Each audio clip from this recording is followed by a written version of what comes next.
This episode is brought to you by the NBA. From the squeak of shoes on the hardwood to the tips of their fingers, it's a mesmerizing dance of jaw-dropping dunks, heartbreaking blocks, and mind-blowing steals. It's the most fantastic athletes in the world who make your heart beat out of your chest and make you want to jump into the screen and be right on the court with them. That's the NBA. That's game. Don't miss the NBA playoffs going on now.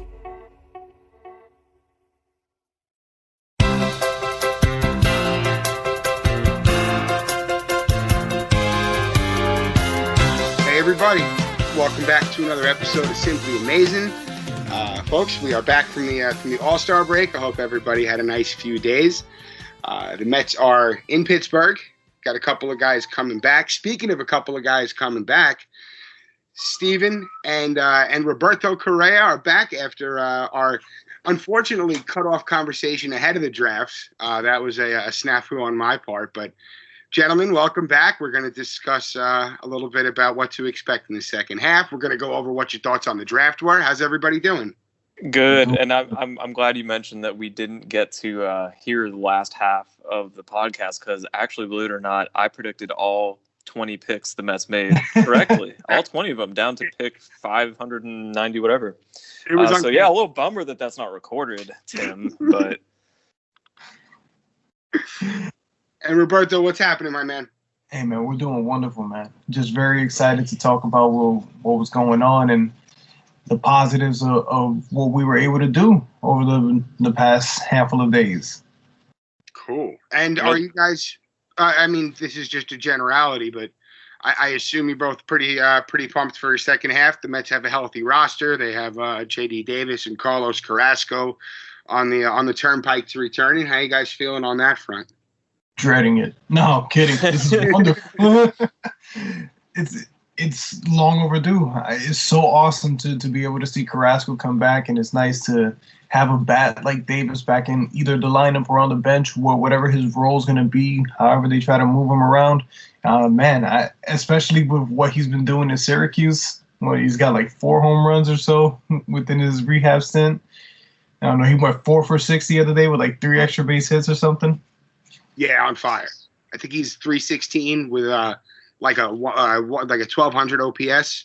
I'm sorry, his OPS was 730. His slugging was 737 over like 50 plate appearances. His numbers are looking kind of like some of the college guys we drafted. And you guys have Steven, any concerns with Stroman? He's starting on Friday. Hasn't been what you would call sharp over his last 3. I guess taking into consideration he didn't pitch last season, you're feeling all right about him going into the second half? I'm feeling great. I think he's one of those pitchers who makes adjustments very well. He's a very heady, intelligent guy, and I think the rest will do him good. He'll refocus and throw like he's been throwing. He's one of the better pickups that we've had the last few years. I hope we do sign him long term. I think he could be a mainstay in this rotation and productive well into his 30s. So yeah, I'm not worried about him in the second half. I think he's going to be a predictable Stroman. He can generate a lot of ground balls, rely on Lindor's amazing glove over there at shortstop, something I don't think has gotten enough respect from fans or analysts throughout the game. And I do think he's going to contribute. D-rating. Oh yeah, I'm serious. Yeah. Lindor has completely changed this infield, and shout out to Guillorme as well, being a steady, constant force defensively and hitting a little bit better than I think a lot of folks thought he would at the big league level, which seems to be a theme with Mets prospects drafted in rounds 8 through 16 over the past 10 years or so. But yeah, he's such a great pitcher for this defense, and I think that both he and David Peterson, if he makes his way back, will continue to reap benefits from having those gloves behind him. How do you guys see Davis fitting into the mix at whether it's third base, whether it's seeing reps in left field, whether it's just coming off the bench as a bat? How do you think that whole, rotation is going to, come into play? I think it's going to be moving around consistently. There's going to be a lot of moving parts in this lineup, just as it's been all year. I think, Villar has kind of played his role really well. He's been really flexible and very, up to the challenge, no matter what that is. And I think kind of like how you had the phrase going a while back, next man up. He's one of those guys with that sort of mentality where he's going to do what's asked of him. So I think you'll see plenty of time in left field, plenty of time at third base. I'd be surprised if you saw any time at first, but, let's not mark anything out, right? Right, exactly. I think the versatility is huge. Steven, any ideas for how Guillorme kind of fits in? Right, so that's, I don't know, maybe I'll just be the devil's advocate here, the dissenting opinion.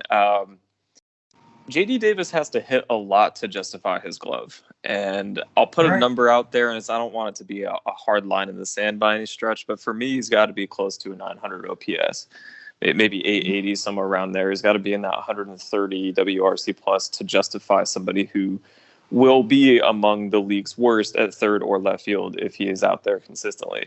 I love the idea of rotating him around, getting guys rest, providing some versatility, bench, DH when we have those games.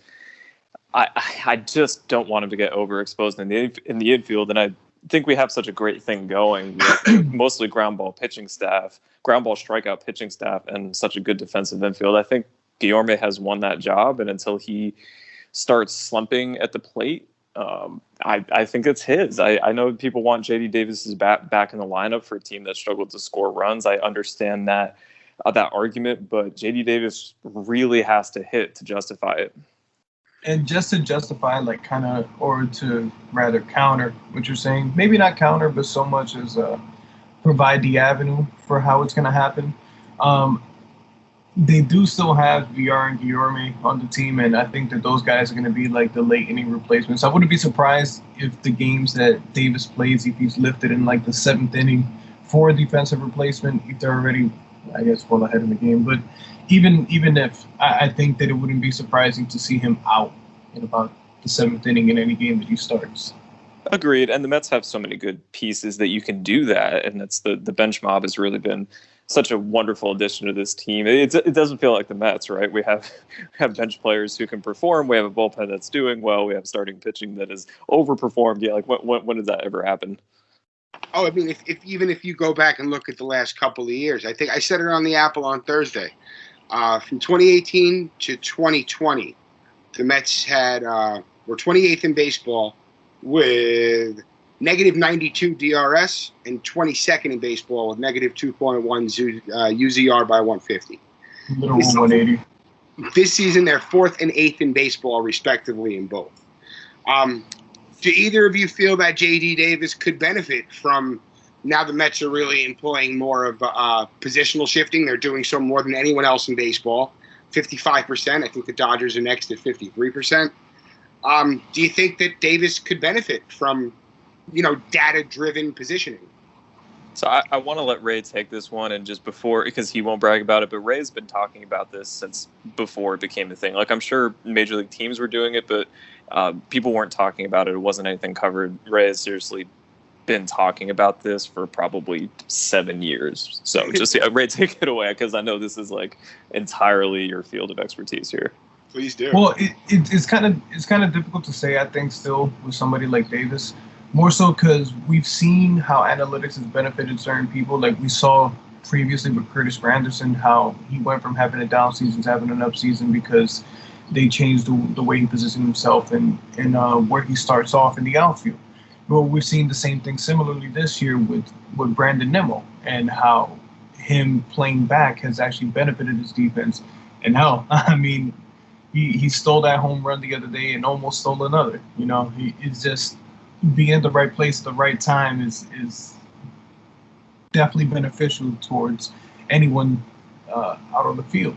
And while it can benefit Davis, and I think it should improve what his marks are, it is just more so the instincts, I think, in this case. And I think while he does get everything that he gets to in at third base, I don't know.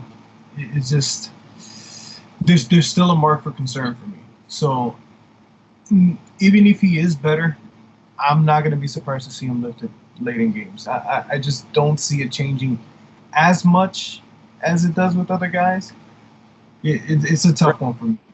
Because like smart analytics can't fix bad reaction time and poor physical. Yeah. Right. Like there's only so much that you can do. And I do think the Mets will get a lot out of him just from being smart, but he's just a clunky, slow-footed guy. He's big, he's strong. That's who he is. So a brief note on that. Yeah, a lot of it is reaction time. And I was watching a high school baseball game a while back, and I noticed the difference between the motion on the third baseman and the shortstop, like on a ground ball. The shortstop, I had to reframe this. Like I was watching it on my computer, so I was able to trace back.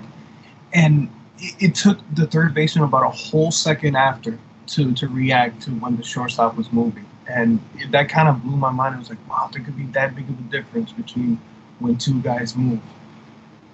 And it's not, the differences are not as big on the major league level, but when you have somebody like Lindor at shortstop and Davis at third base, that difference starts to become kind of you see it a little bit more drastically than when someone, say, like Guillorme is playing third base. Well, I look at Davis, and you could look back at, like, I guess the bulk of his time spent at third base was probably 2019. He actually had a positive outs above average moving towards third base. Positive going first as well. But I realize he's only had I think he's about a full season's worth of plate appearances. So, somewhat equatable on the field, playing time in the field as well. He's on the negative this season, though, isn't he? -1 total, but he hasn't played a ton of innings. In 2020, he was -5 because he had a lot of trouble going toward moving to his left. But with Lindor there, that might be, rectified a bit. I'm not expecting miracles. I'm certainly intrigued by the potential to see his metrics improve based on positioning.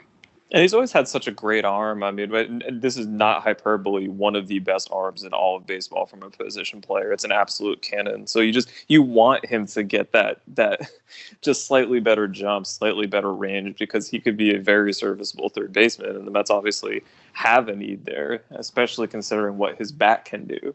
So yeah, the promise is there. Until I see it, I'm not quite going to buy that he's not going to be a liability defensively. Which, again, is okay. The team is pretty sound defensively other than that. But he's going to have to hit to justify it. Again, that's kind of my whole argument there. He's kind of in that whole Mark Reynolds mold of makes an amazing play on occasion. Yeah. It makes an amazing play on occasion, but most of the time it's not that great. I mean, right. might have to get used to the phrase, pass the diving Davis. Oh, no, please. That's giving me flashbacks. You know what? I have the numbers here. So he's had 730 plate appearances with the Mets. 295, 377, 30-30. It's actually 30 homers, 34 doubles, and 134 weighted runs created plus. That's brilliant. That's a great line. Yeah. It's okay. I'd like to see consistency because we all saw, I think, in 2020, he only hit somewhere in the 240s.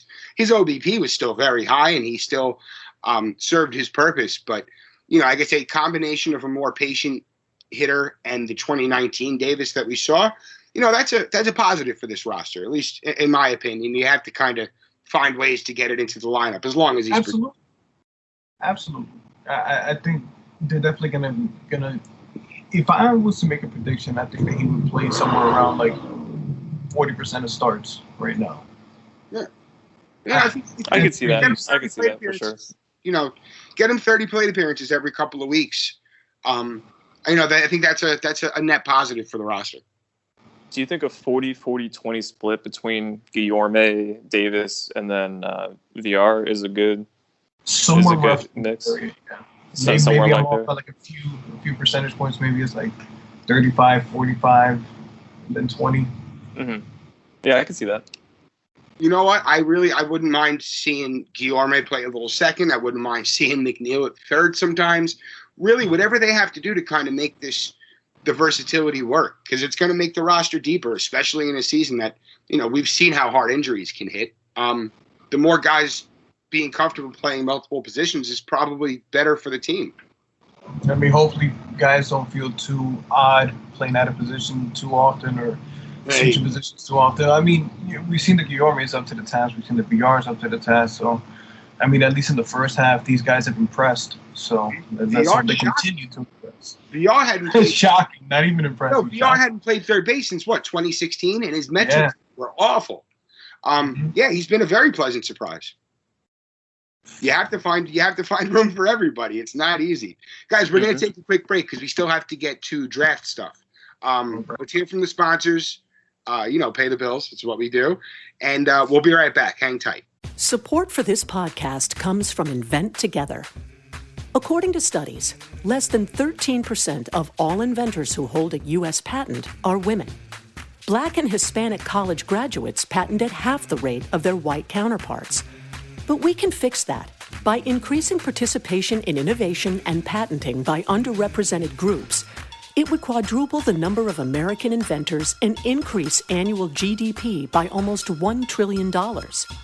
Invent Together is a coalition of organizations, companies, universities, and concerned citizens committed to ensuring that everyone has the opportunity to invent and patent. Because the more diverse the American patent system gets, the stronger and more successful our nation will become. What can you do to help diverse inventors patent and unleash economic opportunity? Find out at inventtogether.org. Learn more and take action today. This episode is brought to you by Philips One by Sonicare. One up your brushing with Philips One. This one is the ideal one for those who are still using an old-school manual toothbrush. To all those people, it's time to take your brushing one level up. The solution is a simple one. It's the perfect timing one. It's the long-lasting battery-powered or USB rechargeable one. That comes in multiple colors to match you one. The one with a subscription that delivers new brush heads for just $5. Your teeth deserve this one. Philips One by Sonicare.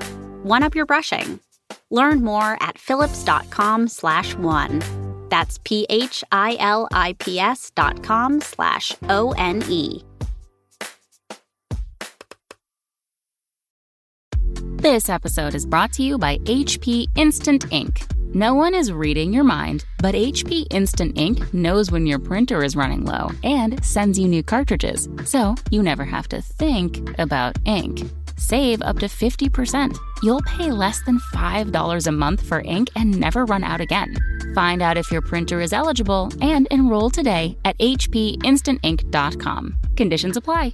For details, visit hp.com/instantink Spotify. And welcome back. As promised, I know we kind of cut that off quick, but I do want to get decent draft coverage in here. Guys, again, we spoke about it last week. I don't know much about the draft. I researched guys after the fact. The Mets went very heavy on pitching. They went very heavy on college guys. That's an understatement. They literally only chose one high school player. 19 out of 20 from the college ranks. 19 out of 20. Is this a quick impact type of shift in approach? Is this this is just where the talent was type of thing? I want to hear your I guess initial reactions. This is first. I'm sorry. This is all about affording one player. It's the number one draft pick that the Mets took. I think every Mets fan heard that Kumar Rocker, who was not supposed to be around at 10, was around at 10, and the Mets didn't mess this up. They took him. They took the best player by far on the board. And I think when we were on last week, we talked about how there was a 5 to 10% chance that one of Rocker or Job would fall. Job went number 3 to the Tigers, but Rocker did slip. I think they may have had some concern, the teams above us, about his signability, considering just his talent where he was supposed to go. And the Mets actually already signed him, or at least have an agreement to sign him, and they're going to pay him $6 million. $6 million. The pick, $6 million. The pick value, the recommended slot that Major League Baseball gives teams for each pick was 4.7, I believe, 4.75, something like that. So the Mets pretty much they have to find that extra $1.3 million in the rest of the draft. So for fans who are not familiar, if you go over that by a certain percent, you have to pay a fine. No one cares about that. But if you go way over, like I think 10 or 15% over, you lose next year's first round draft pick, and nobody wants that. It's not worth that. So pretty much what you have to do is hit that bonus allotment, maybe go a little bit over. It's fine. They just tax you a little bit. It's Steve Cohen's Mets. Who cares? Without going too much over. So what you have to do is find affordable players later on. The Mets' second round pick might have a couple savings, but I don't think it's going to be a ton. So that's why you see so many college players. College players have far less leverage because they can't say, hey, I'm just going to go back to school. I mean, they can if they're a sophomore or a junior, but you don't necessarily improve your draft stock. Then you get way less money when you have zero leverage as a senior. So that's why you see so many college picks. I do think there's just a little bit more safety there that you're probably going to get a more of a known thing. But to answer your question, Tim, it's not so much about a change in approach as much as it was saying, hey, we have to find $1.3 million in the rest of the draft. You're going to do that from college players, not from high school players. Now, it's funny. I'm sorry, go ahead. Yeah, to your point, the Mets actually drafted 9 college seniors in this draft, including our 19th rounder, Drake Osborne, who's a 5-year senior, I guess, who, because of the COVID year last year, decided to take on another year of college to be able to get himself in this draft. Exactly. So he's going to be a $10,000 sign. And looking down this list, you can kind of identify who the $10,000 to $50,000 signs are going to be, and they are those seniors. So Kevin Kendall, nice player out of UCLA, but he's a 4-year senior. Oh, yeah. You're not going to see him sign for the pick value there is $227,000. You're probably going to see him sign for 20 or so. So you're going to save $200,000 with that pick. So the Mets brass, when they're figuring this all out, they're going, it's a bunch of Excel work, right? Going like 200,000 there and 100,000 there. I might be wrong here, but I don't think picks 11 to 20 actually count against the draft bonus. I think they're mostly going to have to either. It counts. Yeah. If you go over. I don't think it counts if you go under. So I think Kevin Kendall was around 7. So he would count for the rocker savings. But yeah, you pretty much have rounds 2 to 10 to figure that out. So if folks remember the Matt Allen draft, after the Mets took Josh Wolf, a high schooler, and then Matt Allen, a high schooler, who they had to go way over slot to get. This is after Brett Beatty. They saved a little bit of money with Beatty, then had to go over on Wolf, way over on Allen. Then I think from rounds 4 to 10, they went all college seniors for $10,000 to $50,000 a piece, every single one of them. And that's how they're able to do it without going over. You're going to see the same thing here, except instead of reaching in the 3rd round, they kind of just they blew their budget on Kumar Rocker. And why not? He's a stud. He's a superstar. So it was a great pick, and they'll find the savings. The Mets are the best team in baseball at doing this. They're going to do it again. It'll be fine. Ray, I've heard a bunch about the advanced metrics, or at least like the efficiency metrics of guys like 2nd rounder Calvin Ziegler, 3rd rounder Dominic Hamill, who someone, I guess it was SNY, described them as a spin rate monster. What are these? Are some of those savings going to be going to these guys, or are these guys also what you would consider under slot? So it is under slot because someone like Ziegler. So I just want to make a brief note. So there are a lot of people that follow the draft, and the way that they follow it is, you're looking at where they're ranked, where players are ranked between, say, Baseball America, Baseball Prospectus, MLB Pipeline. You're looking where these guys are ranked among draft prospects. So say someone like Calvin Ziegler was 271 on Baseball America and 123 on MLB Pipeline. But the thing is that when scouts are looking at this, they're going to go for who they want the most. So it doesn't matter if some guys like 200, 300 on the ranking sheet. If that's the guy that they want at this spot, that's who they're going to take, and that's evident with how the Mets picked this year. Because say someone like Christian Scott, who was a 5th rounder, Carson Seymour right after him, they were 217 and 294, and then just after him was Kevin Kendall, who we just spoke about, and who was ranked 195. So even though he was ranked higher, and they ended up taking up all these guys, they're going to pick them where they want. Right after him, Mike Vasil, another pitcher, was ranked 114. So the thing is, they may have all these guys on the list, but it's going to be priority based on what they need, what they believe that they want in this spot. So when it comes to guys like Ziegler and Hamill, they may be a bit underslot, but it's because maybe people hadn't seen a degree of the talent. Say, for example, Ziegler, he came out of Canada to come down. He played in Florida over the spring and for the rest of the season. Because of how strict the restrictions are right now in Canada, that actually were like 17 players who were drafted from Canada in this draft, including the 33rd round, a 33rd overall pick to the Brewers, Black and Tyler Black. And he's essentially the highest rated Canadian-born player, but he was playing in college here in the U.S. But a lot of these names kind of go under the radar. So say someone like Ziegler or someone like Micah Bucknam, who was the top-ranked Canadian playing player in this draft and went undrafted, as a matter of fact. But just guys don't know about these guys, or they're just kind of the guys that you would expect to go in later rounds. But it's funny because for someone like him, he was listed on Baseball America's top 11 sleepers in a recent article. And that kind of just shows the talent has been seen by certain guys, and it's just not everybody has had the regional scouts, not everybody has had the guys or the eyes on this sort of thing, and it just goes to show what the Mets are doing. They're trying to put their eyes on places where everybody else might not be looking. Well, speaking of that, I'm sorry. Go ahead. May I add something to that, Tim? Thank you. Yeah, like teams do not care what MLB and Baseball America and The Athletic have these players ranked. They do not care. Exactly. So Ziegler, I actually don't think Ziegler is going to be. No, they really don't. And some teams scout similarly, and I think the Mets, being one of the smarter, savvier scouting teams, are probably competing very often with the Dodgers and the Rays for picks like Ziegler. And so I actually don't think he's going to be underslot. And if he is, it's not going to be by a lot. This very much reminds me of when the Mets took Simeon Woods-Richardson in 2019. We had grabbed Jared Kelenic, who I do think people thought was going to be under, but maybe not a ton under. Turns out he was a ton under. He was about $1 million under. I thought Woods-Richardson was going to be under as well because it was a reach. It was very much like Ziegler. He was ranked in the hundreds and something, and he was taken with the, 48th, 49th pick. And he ended up signing for like $300,000 to $400,000 over slot.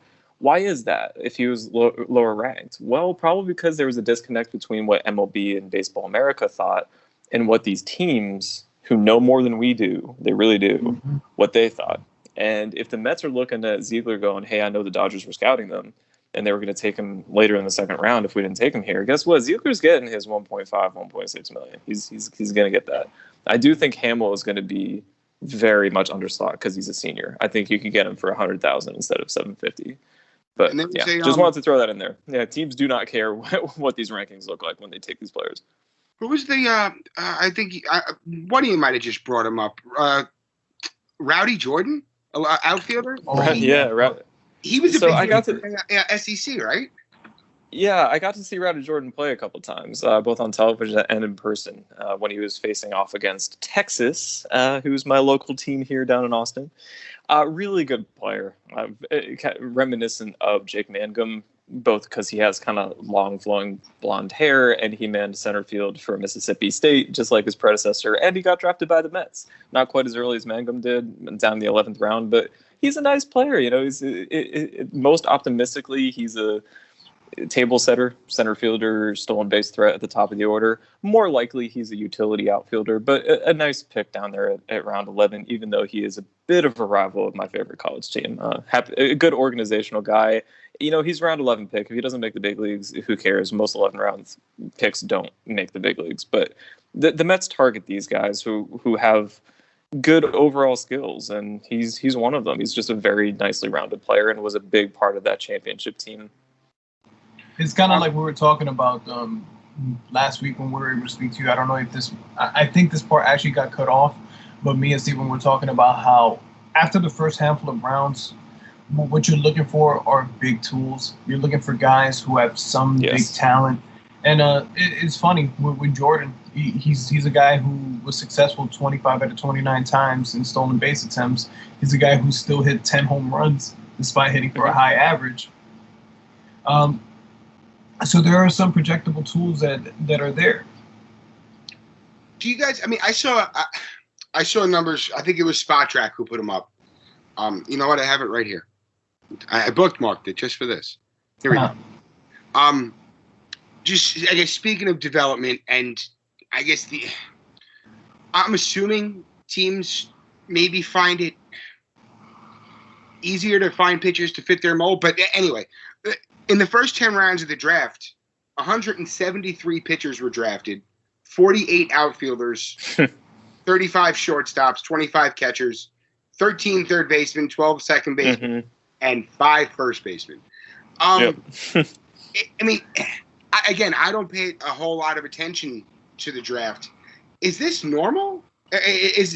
When I saw 5 first basemen being drafted in the first 10 rounds, do they really come a dime a dozen? Is that what's happening? It's not so much that, Tim. It's that you tend not to draft first baseman and third baseman and closers because players outgrow other position and become those. It's the same thing with you tend not to see teams spend a lot of draft capital on relievers. They spend them on starters who have really good fastballs and not much else, and they become closers. I mean, look at the Mets bullpen right now. How many of those guys started out as starters? Seth Lugo was a starter. Edwin Diaz was a starter. Robert Gsellman was a starter. I mean, that's kind of how you build relievers. And the same thing often with third baseman shift to first baseman, shortstops shift to third base. So even somebody like Colson Montgomery, yeah, exactly. Colson Montgomery is listed as a shortstop, but I don't think anybody in their right mind thinks of him as a shortstop in the future. They look at him as a third baseman. Same thing with Brady House. I think a lot of people look at Mark Vientos as a first baseman down the road, right? So that's why you're seeing that. Is this atypical? No. Is it this extreme? That I don't know. It might be a little extreme. I feel like there are more first basemen usually taken because you tend to have those guys who hit 390 with 20 home runs, and they will get taken in the first 10 rounds of the draft. So it might be a little low, but is it out of the ordinary or some strategy shift? No, not at all. Ray. Yeah. Unless you see like an Andrew Vaughn in a draft or something. Exactly. Who's also playing outfield for Chicago. So even there, Spencer Torkelson, who I think a lot of people thought was a first baseman, he's been holding down third very well for the Tigers. So or in the minor league. So yeah, even those guys sometimes are not as pure first base DH types as you think. Alec Boehm has done a lot better at third than I thought he was going to. I thought he was destined for first base down the road, and he's handling it just fine. So you never know. Ray, I guess just to kind of build off that previous question, just I guess, even looking at outfielders to pitchers, it's about 3.5 to 1 as far as pitchers to outfielders. Is there just a higher potential for value coming out of the arms?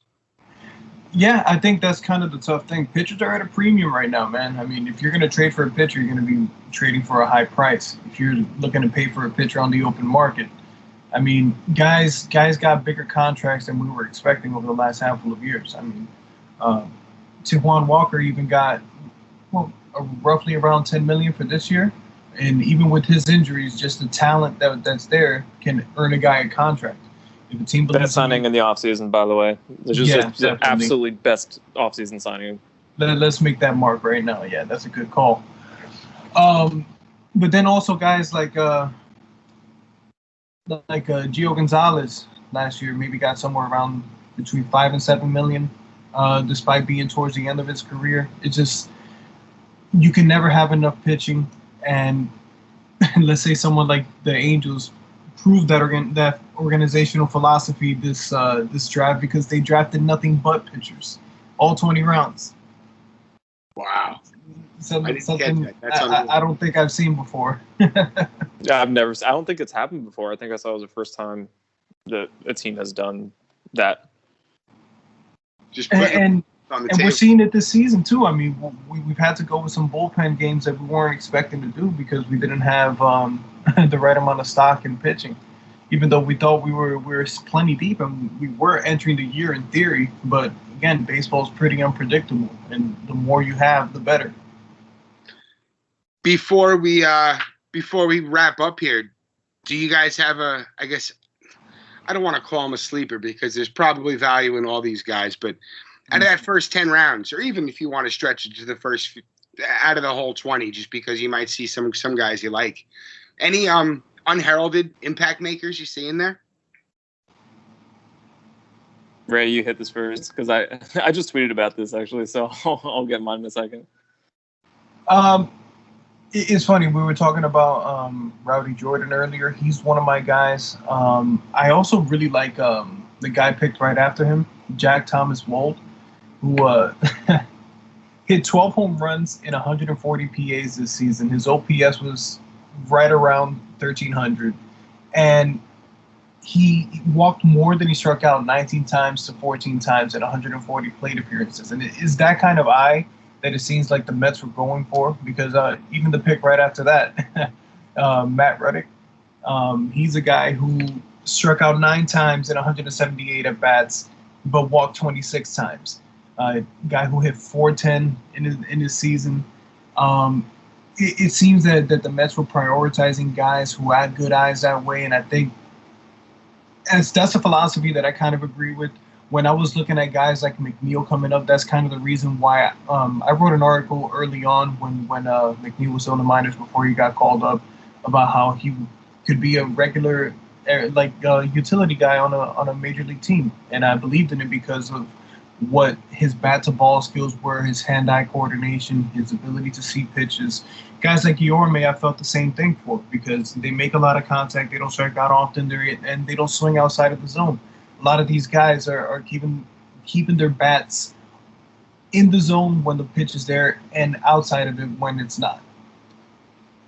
And Steven, you got any hot picks? I know you said you tweeted about him, so now I did. So yeah, I'll pretty much just recap what I tweeted, but I'll add a little bit on, because Twitter has that darn character limit and everything. Obviously, this draft is about Kumar Rocker, and we already signed him. So we already won what we tried to do in this draft, which was get an impact player, and we did. So I'll give you one from the top of the draft, kind of one from the middle, one from the bottom. At the top, I really do like the Ziegler pick. I didn't know a ton about him going in. Like Ray said, he was in that Sleepers article, so I kind of generally knew who he was, and he was the best Canadian player, and he has 100% spin efficiency on his fastball, which I heard was like 95 to 97, but I just read an article from his local newspaper in which he says he's been clocked as high as 99, which is just huge velocity for an 18-year-old. It's awesome to see.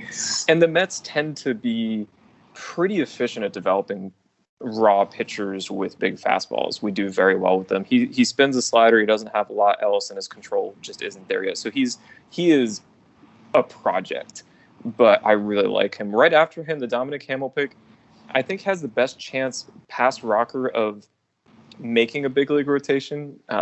He doesn't have the same upside as Rocker or Ziegler, but he should make the back end of a rotation in his major league career. So those two at the top are both nice picks, but Ziegler is my guy in this draft after Rocker. I do like that Kevin Kendall pick that we talked about a second ago. I think he's an interesting player who could hit and be versatile. But Mike Vasil, one pick after him, round 8. See, he's my middle round guy. I think he probably has the second best chance at making a big league rotation. And if he doesn't, he should make a big league bullpen. So again, when we're looking at these later rounds, if they make the big leagues in any capacity, it's a win. Because again, most of these guys tend not to. Just a strong arm, throws 3 pitches, a big guy, 6'5", 225 pounds. And then we talked about Rowdy Jordan there at round 11. That's a nice pick. But my late draft sleeper is Colby Kubicek. Because he's a Texas guy. He's a Longhorn. I got to watch him this whole year. He's a strike thrower. He's not a big guy. He's 6 foot tall. I maybe 200 pounds soaking wet. Probably more like 175, 180. He didn't strike a lot of guys out. He walked more than he wanted to, but he's got a live arm. He's up to 95. He has a really good slider.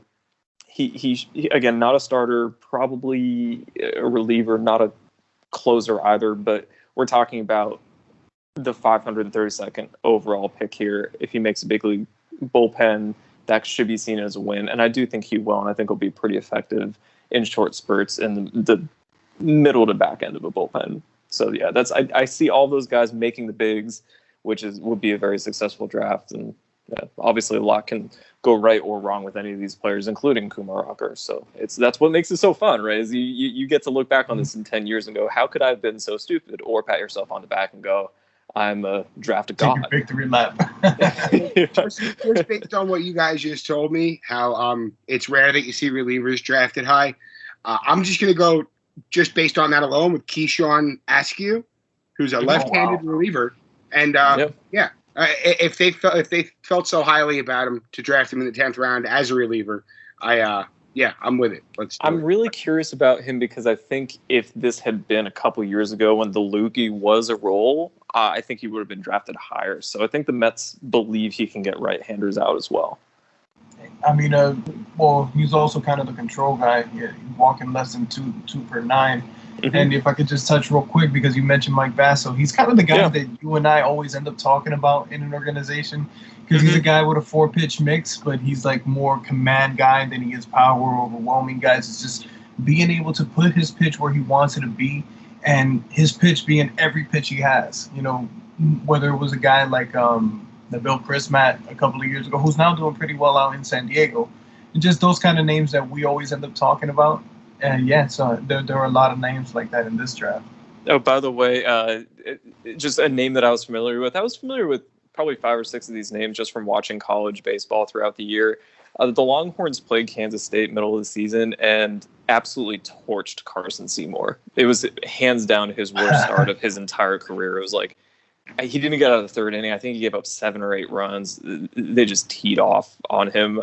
But he does, he throws really hard, and I think he's another guy, Tim. He was a college starter. He's almost certainly a reliever as a pro. You draft him because he's got a big fastball. He's a big guy. You can kind of dream on just being durable out of the bullpen. He'll be fine. But I just think that was funny when I heard the name. I was like, oh, really? This guy? Well, guys, I hope I can have you back towards the end of the summer once some of these draft picks start getting dipping their toes into the professional waters. Tim, could we schedule a draft for 8 years from today so we can do a real late postmortem on this draft and just see where everybody's at? Yeah, I'm going to put that on the calendar. Just sometime on a Thursday again, around this time. You got it, bro. All right, guys. I can't thank you enough for coming on again. I do apologize for having to cut us off, but I'm actually guesting on a podcast in Chicago right now. So hey, nice. That's really fun. Guys, again, thank you so much. Everyone, you know where to find us by now. Stephen Ray, all the contact info for these guys will be, or I should say social media info for these guys will be in the description itself. Subscribe, rate, and review, all that fun stuff. Steven, Roberto, gentlemen, you guys have a great night, and thank you again. Thanks for having me. Thank you, sir. You too. All right, gentlemen, we'll talk to you soon.